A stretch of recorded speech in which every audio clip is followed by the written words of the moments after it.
हर व्यक्ति बचपन में जाने कितने सुहाने सपने पालता है, फिर जवानी के आते आते सपनों में और भी बड़े पंख लगने लगते हैं।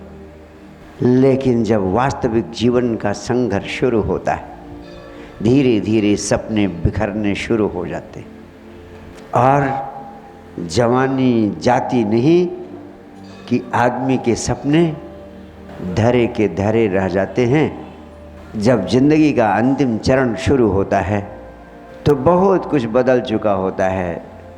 व्यक्ति समझौतावादी हो जाता है, समझौता कर लेता है और फिर धीरे धीरे जब सोचता है कि कुछ अपने हाथ में नहीं, तब कहता है प्रभु तेरी मर्जी पूरी हो।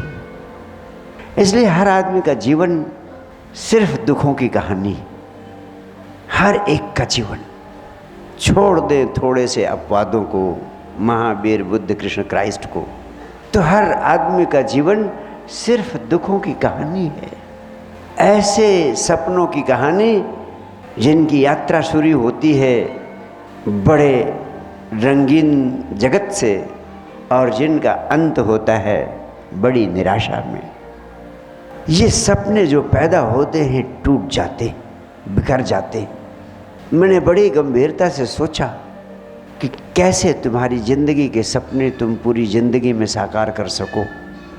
कौन सी सबसे बड़ी बाधा है जो तुम्हारे सपनों को साकार करने में, तुम्हारे जीवन को रसमय बनाने में सामने आकर खड़ी हो जाती है और तुम्हें आगे नहीं बढ़ने देती है।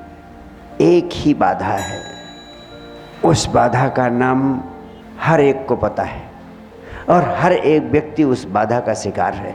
जहाँ भी जाता हूँ वहीं पूछता हूँ, एक भी व्यक्ति नहीं मिलता जो कहता हो कि नहीं, ये बाधा उसके जीवन में नहीं है।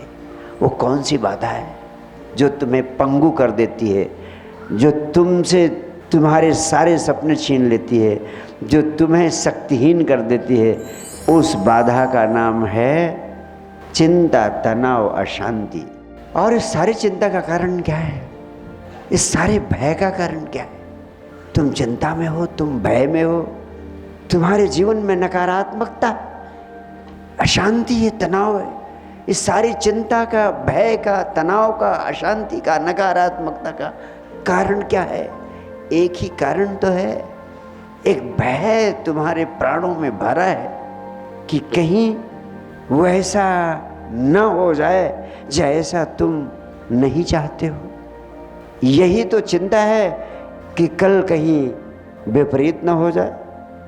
यही तो चिंता है कल आर्थिक व्यवस्था गड़बड़ हो जाए, मेरा मकान न बने, मेरी दुकान न चले, मेरे बच्चे को नौकरी न मिले, मेरे बच्चे की शादी ना हो।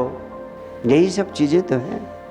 हर तरह की ज़िंदगी की आवश्यकताएं जो तुम्हारे जीवन में आज हैं, कहीं ऐसा ना हो कि वो आवश्यकताएं पूरी ना हो और तुम्हारी ज़िंदगी नरक हो जाए।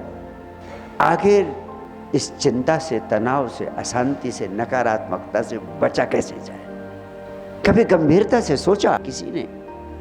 सबसे पहली बात तो आपसे कहना चाहता हूँ, तुम बिना कारण बहुत अधिक चिंता करने की आदत के शिकार हो गए हो। तुम्हें पता नहीं है कि तुम्हारी जिंदगी का संचालन जिस शक्ति के द्वारा हो रहा है, जिस व्यवस्था के द्वारा हो रहा है, जिस अस्तित्व ने तुम्हें पैदा किया, जो अस्तित्व तुम्हें जवानी देता है, जो अस्तित्व तुम्हें सपने देता है। कोई तो देता है सपने, हर एक के सपने अलग अलग होते हैं। कोई पेंटर बनना चाहता है, कोई डॉक्टर बनना चाहता है, कोई इंजीनियर बनना चाहता है, कोई बड़ा बिजनेसमैन बनना चाहता है, कोई इस चीज़ का बिजनेस करना चाहता है, कोई दूसरी चीज़ का बिजनेस करना चाहता है, कोई तीसरी चीज़ का बिजनेस करना चाहता है, कोई हिंदुस्तान में रहना चाहता है, कोई दूसरे देश में रहना चाहता है। सबको अलग अलग सपने, अलग अलग चाह, ये जो तुम्हें तरह तरह की चीज़ों के लिए पैदा करता है। अस्तित्व को साइंटिस्ट एक बड़ा प्यारा शब्द नाम देते हैं। साइंटिस्ट कहते हैं इनफाइनाइट इंटेलिजेंस, वो परमात्मा को तो जानते नहीं, परमात्मा को सिद्ध कर नहीं सकते। उनसे पूछा जाता है कि ये कैसे होता है, तो कहते हैं साहब इनफाइनाइट इंटेलिजेंस है नेचर का।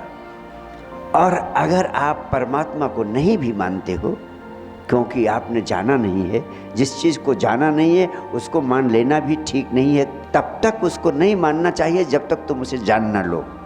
क्योंकि बिना जाने जो मानना होता है वो आधा अधूरा होता है, कच्चा होता है, उसमें प्राण नहीं होते। वो मानना तुम्हें वो परिणाम नहीं देता जो परिणाम वास्तव में परमात्मा के प्रति आस्था होने पर तुम्हें मिल सकता है। वो परिणाम परमात्मा के प्रति आस्था होने का तुम्हें नहीं मिलता, क्योंकि परमात्मा को तुमने जाना नहीं है। परमात्मा तो तुम्हारी सुनी सुनाई कल्पना और झूठे विश्वासों पर की गई मान्यता पर आधारित हो गया है।